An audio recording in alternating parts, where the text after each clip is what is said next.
Well, hi, and thanks so much for joining me here in my shop. I'm going to be focused on the last stage of alignment with this radio. But in the meantime, since I posted yesterday's video to today, I've received a number of emails telling me someone was kind enough to post a better version of the schematic, a better copy of the same schematic on my Google Plus account, and some comments have been made on the video and stuff like that.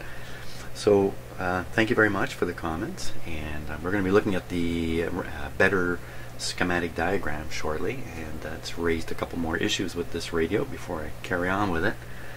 But I just want to say on the comment thing, I know a lot of you make very meaningful comments. You're trying to be very, very helpful on my videos. I really appreciate that, but it might be upsetting to find out I tend to not read those comments. And you might think, well, what's that all about? Well, from the point of view of me, myself, my own personality and the way I think and work, working or reading comments is a difficult thing. It's very time consuming, by the way. Lots of people have their own ideas about what might be going on with the radio, which of course is great. Ideas may be different than mine, but often they're no more correct than mine either. And so I need to put by reading all these comments, I end up putting my head into all these other spaces. It's very, very time consuming, and ultimately not terribly helpful to me in the long run because of the time it robs me. I've only got so much time every day. I try to keep my YouTube radio repair commitment time to around 2 to 3 hours a day, and no more than that. And if I started reading comments, oh my gosh. Like, listen, don't get me wrong. When I do it, it's great. I really enjoy it. But the clock just keeps ticking along while I'm doing it. So I'm a little hot and cold on comments. I know in amongst all these comments are some very valuable stuff. I know some of you are watching all my videos and doing everything you can to help me. I really do appreciate it, and I don't mean to be cavalier or anything like that. The best thing I can say about comments is go ahead and make them. Go ahead and take your guess as to what you think might be wrong with the radio. And there can be quite a discussion going on among various viewers like yourself in the comment area under my videos. That's great, you know, because a year from now someone's going to acquire this radio. They're going to go on the internet. They're going to type in K60. They're going to come across these videos. They're going to watch what I did and listen to me talk. But they're also going to read your comments. And this is going to flesh things out far better than I could do myself here in these videos, because my concentration really on working on these radios is twofold. One is getting them fixed, and number two, figuring out what's wrong in my head. That's kind of what I'm up to. So, okay, listen, I'm talking a mile a minute here. Let's stop now. We'll take a look at the new schematic. I think it's exactly the same as the old one. It's just clear. And I'll show you a couple of things I spotted in it. So here we go. Okay, here's the schematic. First of all, look at that, right down here. Typed in with special print. Somebody made a bold statement here. So I think this is probably done by somebody who's taken the same journey as me, wondering what the heck is the proper IF frequency. And they made sure it's never to be lost again on this schematic. They typed it in really big print with like a big period at the end of it. How come they didn't put an exclamation point there? So I figured it was 170 based on my testing and fooling around yesterday. So I will adjust it to 175. We'll make it match here. It's good to get this exactly the way the designers of the radio intended it, because it can have a bearing on the dial pointer setting and how accurate and how accurate it is at the top and bottom of the scale at the same time, the tuning scale. Okay, so enough of that. So a couple other things that have caught my attention. Right away I want to look at the size of these filter capacitors. That's a 4, that's a 10, and what did I put in? I put in 10s all around, I think is what I did. I remember right now. So here's 2 of them. I put 2 more 10s in. Where did they go? I'm not exactly sure. I was just replacing the existing capacitance. So if we look through the circuit here, we'll start finding some big capacitors. Here's a 4 microfarad capacitor. That's pretty big. Okay, this one, I'm not sure what it's saying, but it looks like 4 also. Look at this one over here, 10. These are all big capacitors. To get up to 10, you got to be electrolytic. So, did I succeed in replacing all of these with what I did? You know, I can't be absolutely sure without tracing them all back through the circuitry. Look, this one's on the local oscillator here. Well, what are these doing anyway? They're all going to ground. It's a big capacitor. They're all going to ground here. And they're all bypassing a resistor. Here's a 20,000 resistor bypassed with a 4 microfarad. Here's a 3,000 bypassed. Which means this point here, from a signal point of view, RF signal anyway, is at chassis potential right here. Through this capacitor, this big capacitor. Same thing here. So DC wise, this capacitor, this resistor exists. AC wise, straight to ground. Signal wise. So this one, well, I'm looking at the wrong one. I think that's probably, I don't know, can't be sure. So anyway, I just want to draw attention to these big capacitors here. The rest of them are all the sizes I was guessing at, you know, 0.05 and stuff like that. It just worried maybe I didn't get one of these big ones replaced with a big one. And especially that one rolled up capacitor, the big one. Where was that in the circuit? I don't even know. Okay, so thank you very much for this schematic. It's helpful. This is really helpful. Let's get on to aligning the radio. Well, things have gone a little bit downhill for me here. I've been struggling with my scope. I'll just tell you what the problem is. I mean, it's all part and parcel of working in a shop full of vintage equipment. Now, you can't really call this vintage yet. I don't think so. Not in my world anyway. This is a modern scope to me. Of course, it isn't. I mean, if you went out and bought a scope today, it doesn't have one of these electron ray tubes in it. I mean, it's totally different today. But anyway, aside from that, what you're looking at is actually the trace coming from my signal generator here, which would normally be on this axis. When I put it on the vertical axis, because I think there's a problem with this input. So if we take a look, we can see that this is a perfectly stable line. It's been sitting there. It's not shaky. I know it's a bit of a long shot on the camera here, but it's perfectly stable the way you would expect it to be. If I go back, let's see what happens here. Put it on this input. Now, can you see that? It's so far away. You might not be able to see it, but the line is no longer stable now. It's jumping back and forth. I believe, I don't know what to believe. I've been trying to sort out what it is. See, it's probably this switch. It's probably the this switch. It could be the ground switch here, which I'm bumping a little bit.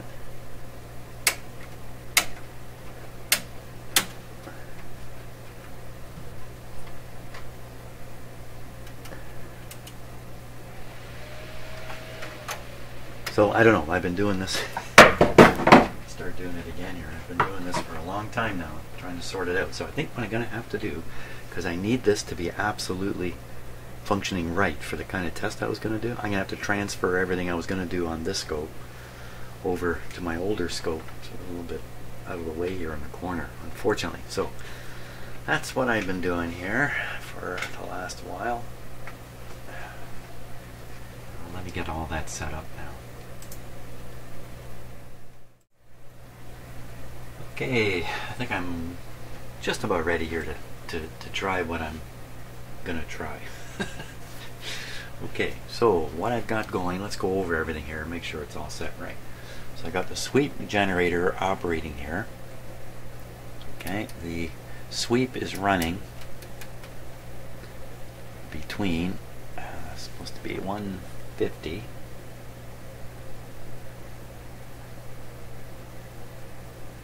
okay, 150. That's about as close as I'm going to get. From 150 to 200. That's the idea. So it's starting at 150 kilohertz, stopping at, that should be 200.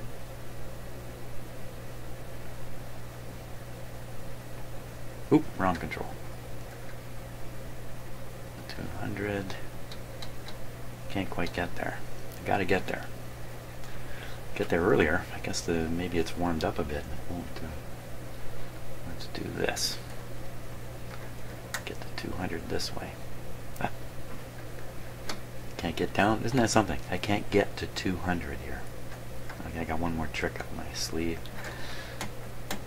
That's a little bit of an awkward way of doing it.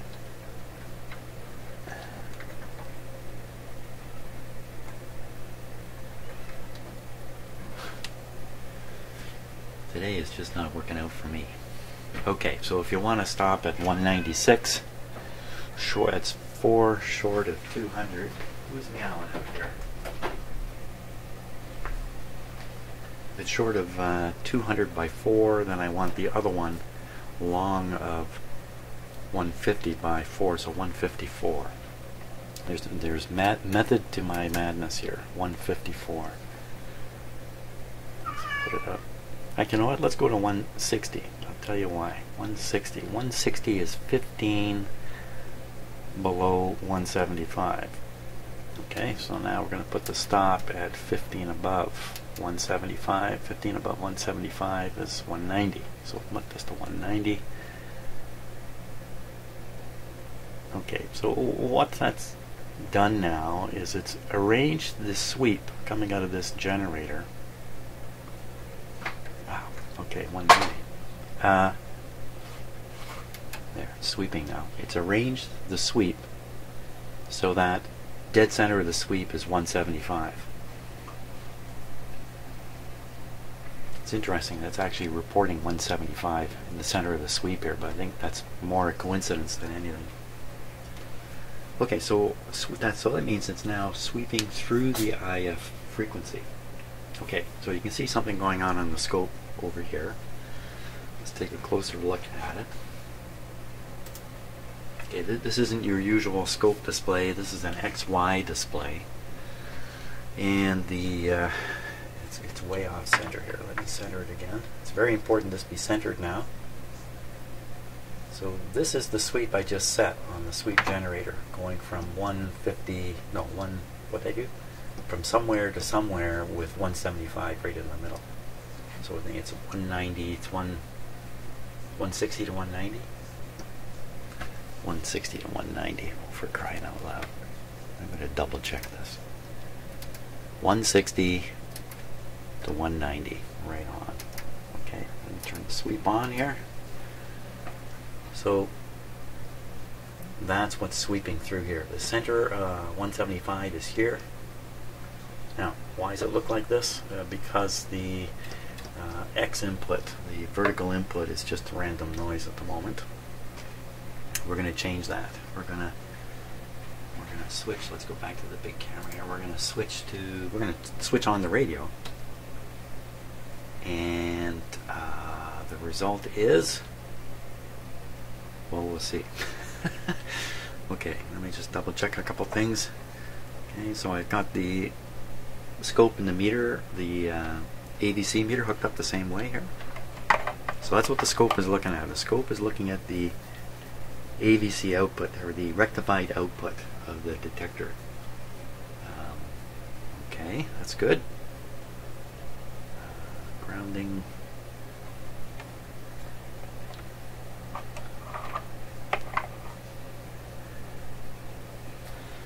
Just a little worried here. I've got the signal generator ground applied to this wire, and I've got the scope ground applied to the chassis. Is that an okay thing to do? Depends what this wire is hooked up to. If this wire goes to the chassis, we're fine. Just one second here while I just take a peek at this schematic. Oh, son of a gun. Okay, easier said than done.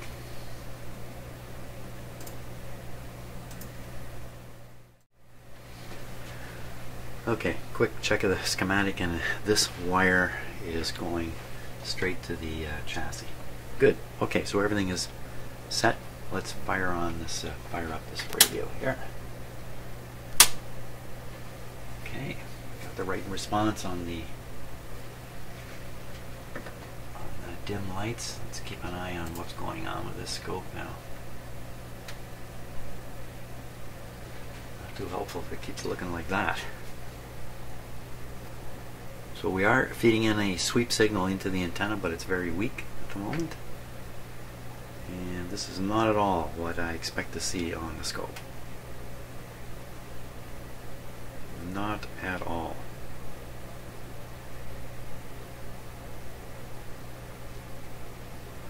Just giving the radio lots of time to warm up.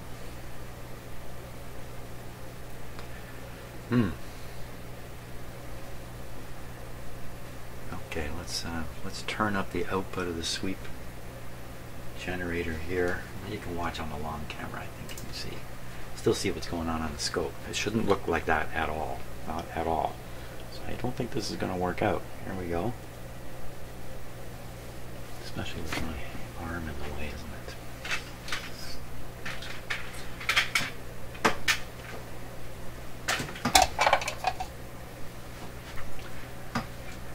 Okay.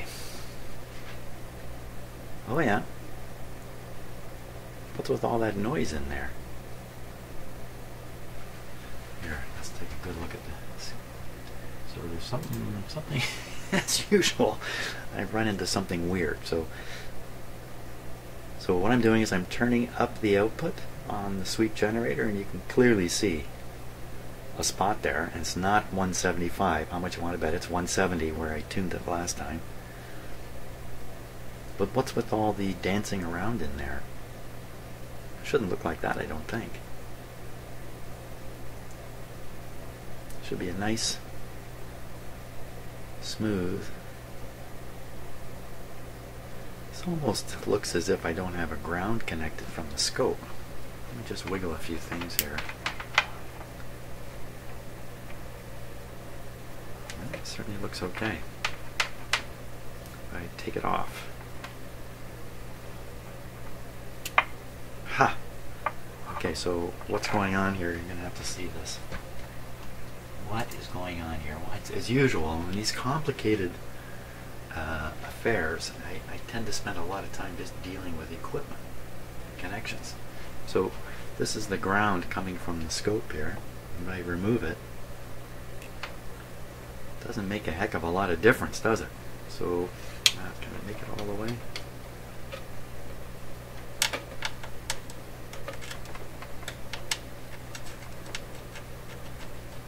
How can that possibly be? Because I'm tugging on the camera here a little bit. Doesn't do anything.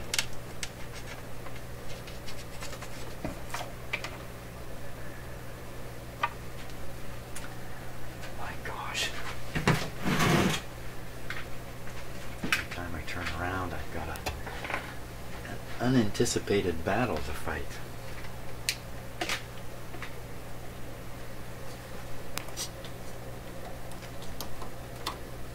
Fortunately, this scope has input problems with the input connectors. What's going on with my... Wait a minute, let's put this back on here.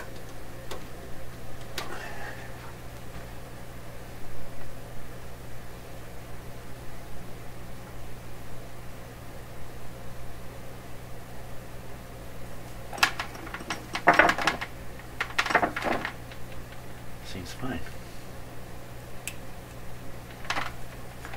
Oh, what was that?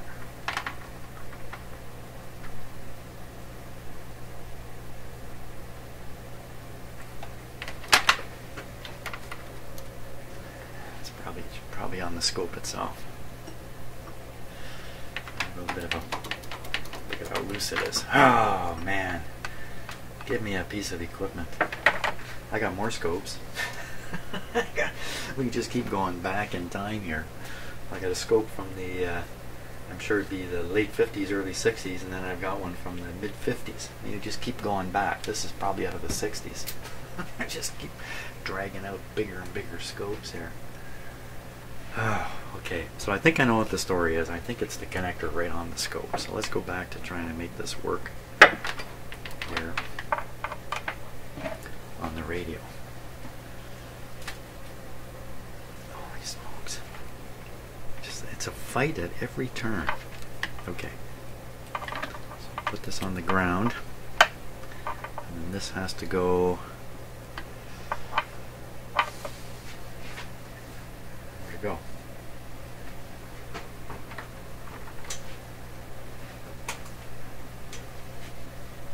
Things are disappearing.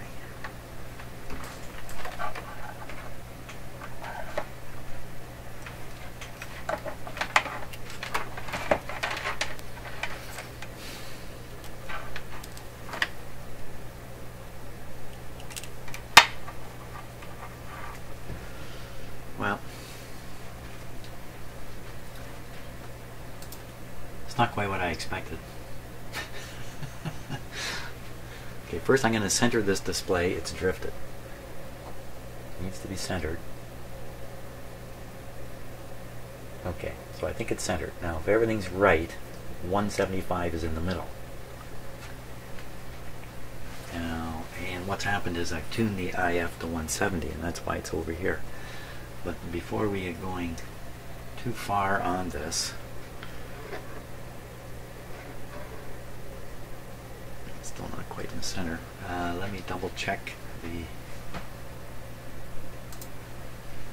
camera. Don't quit on me now.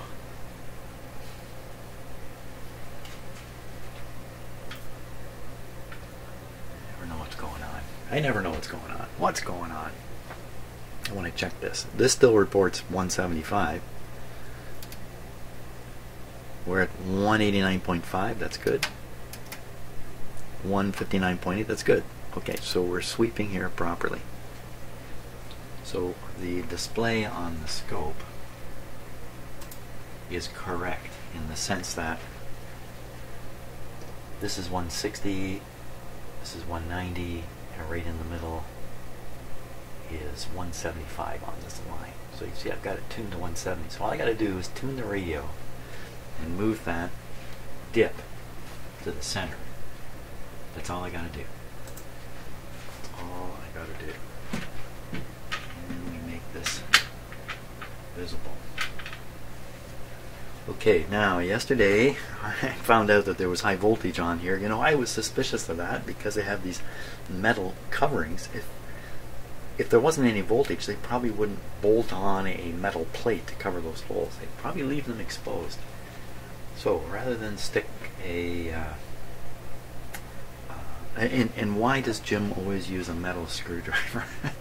I know, listen, it's screamed from the mountains, don't use a metal screwdriver on stuff like this. In this particular case, these are metal screws in here, so but the problem is sticking a metal screwdriver into a carbon slug and then smashing the slug with the screwdriver.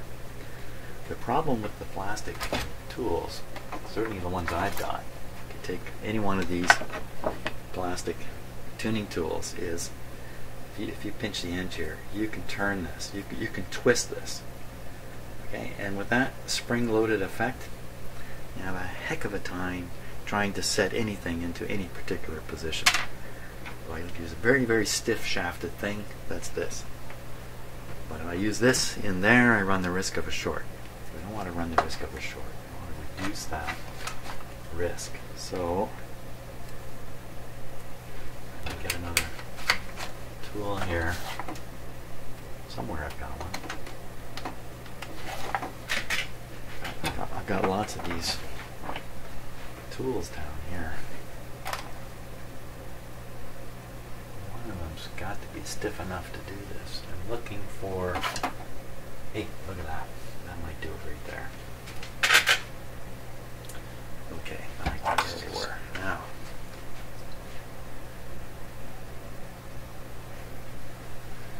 so once again, I've got to center up the scope.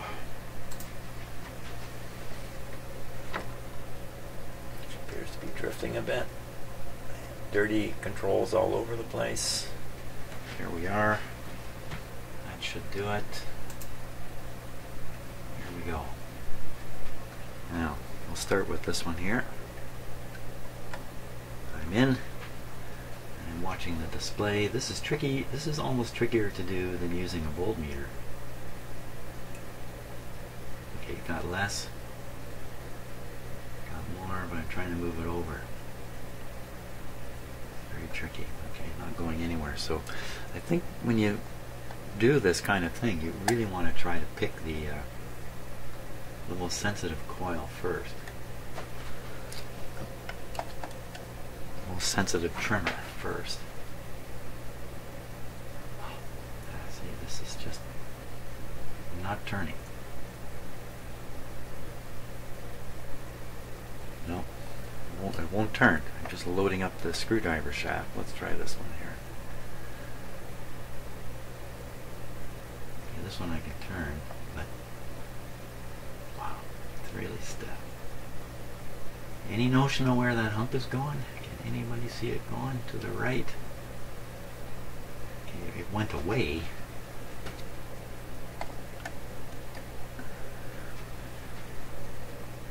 Okay, I got this one turning. Going way further. Come on. Okay, so see, we've moved over to the right here a little bit. It'd be nicer if this was a nice smooth curve. Go a little further. There. Okay, so got it right on the right. Perfect. Right on the center line. Good. The scope display is balanced. Everything's balanced. Now we want to max that out. We want to max that out.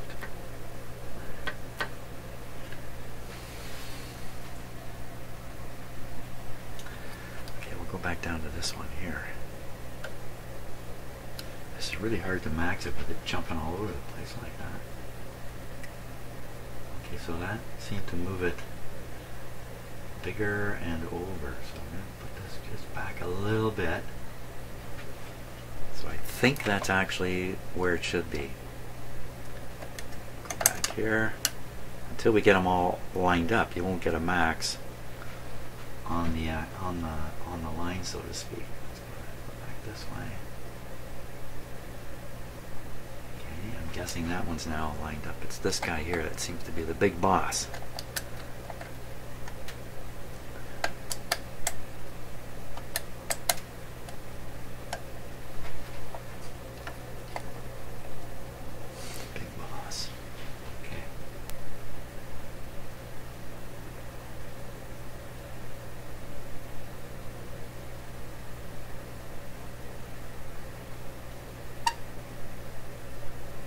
That'd be nice. If this was a nice smooth display, that'd be a lot better. Why isn't it a nice smooth display?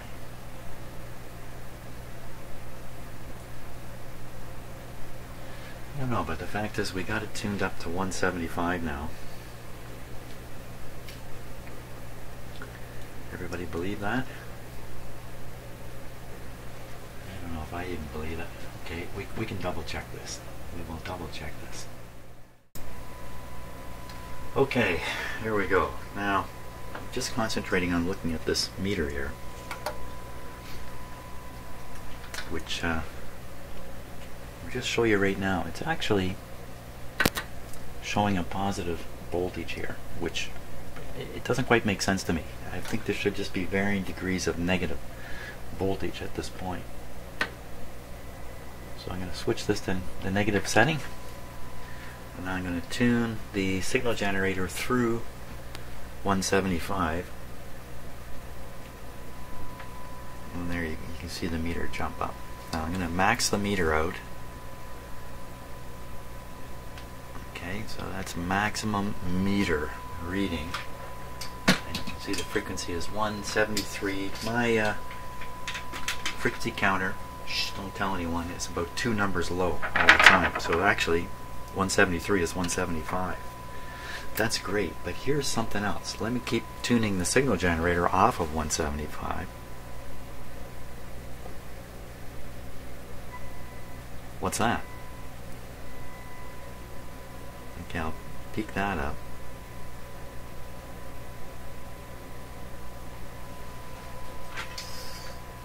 $1.99.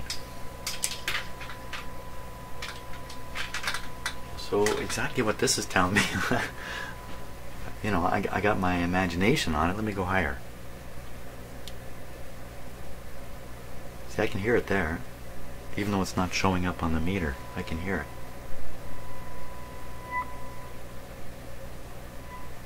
it. Okay, that's the 199. That's the 175. There's another one at 166. There's something else down here. 142. What's the significance of all this? Here's another one. 125. So there seems to be just multiple resonances. Am I getting the right news here? That this IF will ring at all these different frequencies?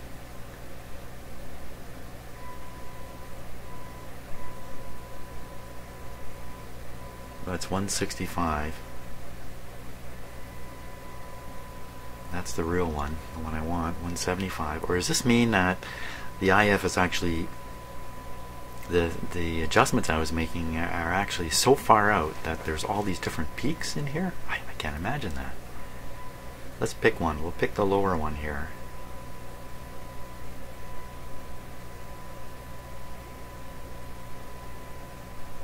Okay, I'm really not sure what to do. That's at 166. Can't say I've ever come across this kind of thing before. By the way, my own ears, the tone's going up and down. I don't know what that's all about. So we'll keep an eye on the meter here. I'm going to fiddle with these coils. And see, my expectation is they should only go down, I think. Down, down. So this one would make you think this coil, this adjustment is peaked on the frequency we've got dialed in here, 166. Let's see if this one also does the same thing. It's so hard to turn. It's going to ruin my plastic screwdriver here.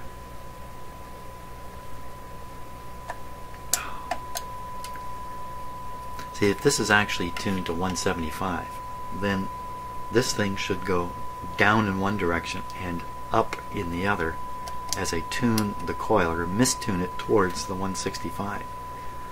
But if it shows a peak, come on. Okay, it's going down. Going down. So is this showing a peak? Man, let's try this. There we go. Down. Down. So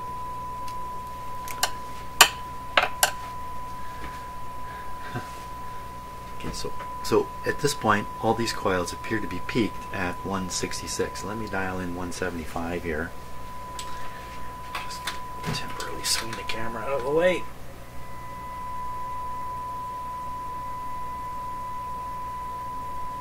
Okay, 173 on my counter. Okay, so all these, do these all do the peaking thing too? They better. There we go. Down, down. Very clear.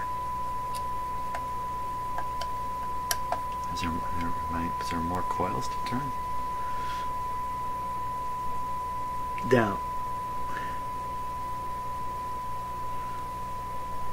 Down.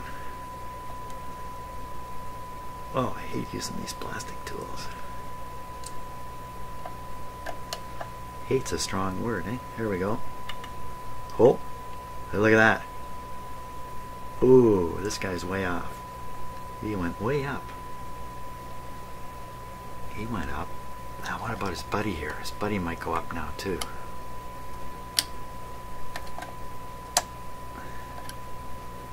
There's a mutual effect here. Here we go. Down. Nope, he's happy there. I'm really tempted to stick my metal screwdriver in here.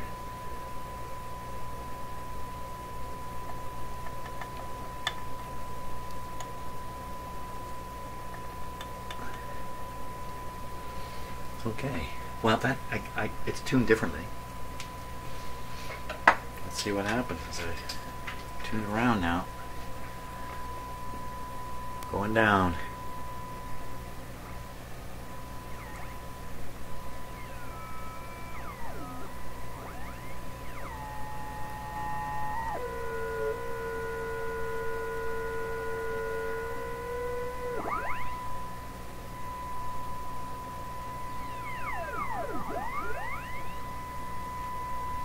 This is 175 there.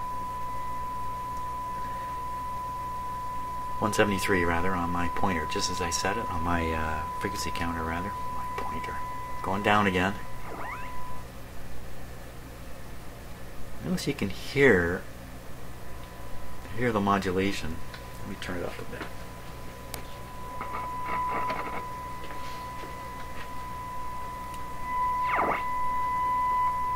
Go down. Okay, 160 coming up. Hear it?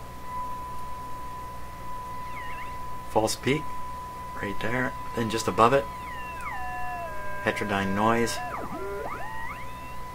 Heterodyne, and then up 175.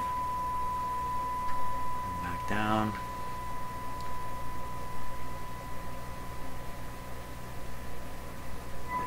Oh, I was going to say, and then it fades out. But look, there's another peak here. 200. You can see the AVC action on it.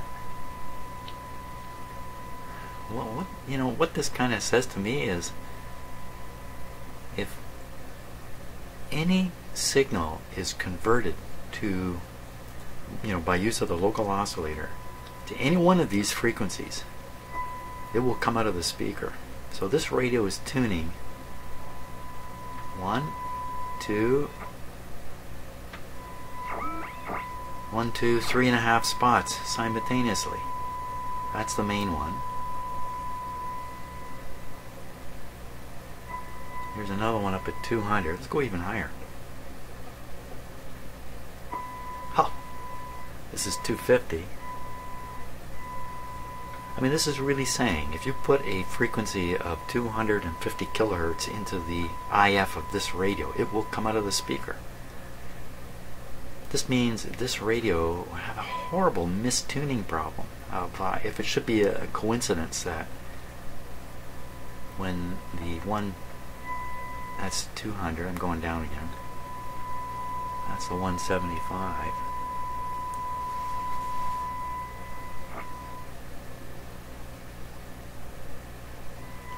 And that's 142. If you should adjust the local oscillator by tuning the radio to any point where out of the local oscillator mix is coming any one of these frequency components, it will come through the IF and out the speaker. So you'll be tuning 3 different stations all at once if they happen to line up perfectly with those intervals. Never seen this in a radio before. What to do about it? If anything. What to do about it, if anything. I didn't get anywhere where I want. I didn't get anywhere. Well, I did. Okay, so we're back on 175 now, apparently. Mainly 175. I don't know. I don't know what to think. Sometimes these tuning things, especially if they're a slug in a coil, you come in the bottom of the coil, you get a peak, and then as you leave the top of the coil, you get another peak when you've reached the same dimensions coil-wise, if anybody can follow what I'm saying. So often they'll say, draw the slug down to the bottom of the coil, then advance the slug until you get to the second peak. And when you get to the second peak, that's the one they want you to use. Now this one is not slug tuned, this is a capacitors. These are capacitors back here. They seem to turn around forever. Chances are it's just a meshing that goes around and goes around and goes around. It's the same thing over and over and over. Because there didn't seem to be any stop, but they're really hard to turn. I don't know. I can't see them. They're hidden from view. Boy. Okay, so that's a mystery. A multiple IF. Multiple sensitive IF. Or am I doing something wrong? Thanks so much for watching, and I'm going to go away and think. It's kind of a waste of time, but I'm going to do it anyway. I'll see ya.